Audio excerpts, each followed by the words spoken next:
region. Now let's revisit the story. The Independent Electoral and Boundaries Commission, IEBC, is it well prepared to conduct the 2022 general election? Well, today it is exactly 1 year to the general election. Our senior political affairs reporter, Jeff Kirui, explores the preparedness and the key timeliness facing the IEBC for it to conduct free and fair elections. The 1 year countdown begins today. It is an assurance by IEBC Chair Wafula Chebukati on the much-awaited 2022 polls. But it appears that the Commission is still grappling with financial constraints threatening the preparations for the polls. The Commission prepared budget and requires 40.329 billion to carry out all activities in the election operation plan. As you are aware, we have been allocated 26.34 billion by National Treasury, and there is leaving a deficit of 14.577 billion. Chebukati says one of the operations that will be hampered is the mass voter registration exercise. The body is targeting 7 million new voters to be registered in 2 phases. Phase 1 started on the 2nd and will end on the 16th of August 2021, while Phase 2 will run from 6th to 20th of December. Mass voter registration, which requires 30 days, it means we have cut down to 15 days. We expected to cut down on the staff at the polling stations. Since 2017, IEBC has only registered 147,000 new voters. We need guarantees from Treasury, from the Exchequer, that IEBC is facilitated for at least a minimum of the 6 weeks they are saying. If they're able to show, for example, in a day, how many can they register? The government must provide funding and timely funding. You can't come and provide money in the last days to election and expect the IEBC to put things in place. That's what messed us up in 2013.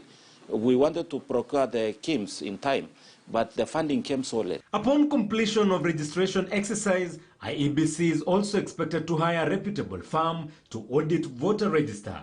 This is to be done in the month of October. The said report will be tabled in Parliament. By the end of February 2022, IEBC will officially suspend the registration exercise to prepare for the August general elections. The register of voters will be generated and gazetted on May 2nd, 2022, 3 months to the polls.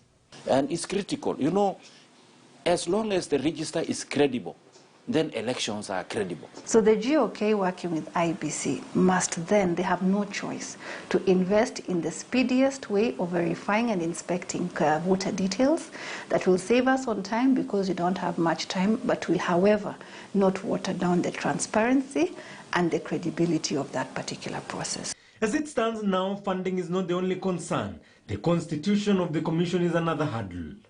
Only recently, the president forwarded 4 nominees, Francis Wanderi, Justus Abonyo, Juliana Cherera and Irene Cherop, for vetting in Parliament to replace 4 commissioners who resigned after the 2017 general election. We even look at what commissions such as the Kriegler Commission in its report recommended is that at least at the very minimum 15 months to an election, you must have a fully constituted IEBC.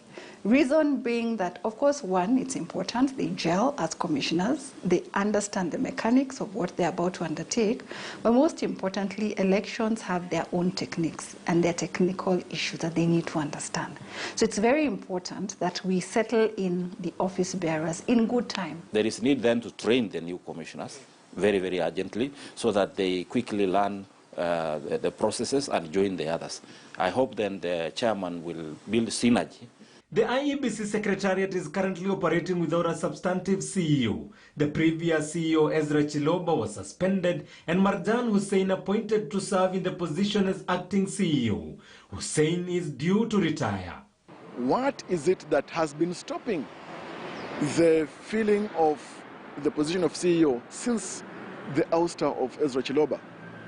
Is it a question of political interests at play? The secretarial is the ones running the entire operation. The commission provides policy and guidance. So the secretariat of the IEBC is very, very crucial. Currently, the IEBC is walking a tightrope in terms of timelines. In July, the IEBC advertised tenders for international contract for election materials. Former IEBC Commissioner Thomas Letangule says while the commission is well within its timelines, they must put in place contingency measures for tender procurement wars that could delay the process. As soon as one is awarded, another one will run to court, and there is stoppage of, by the tribunal or by the High Court. So all those disputes need to be sorted out now.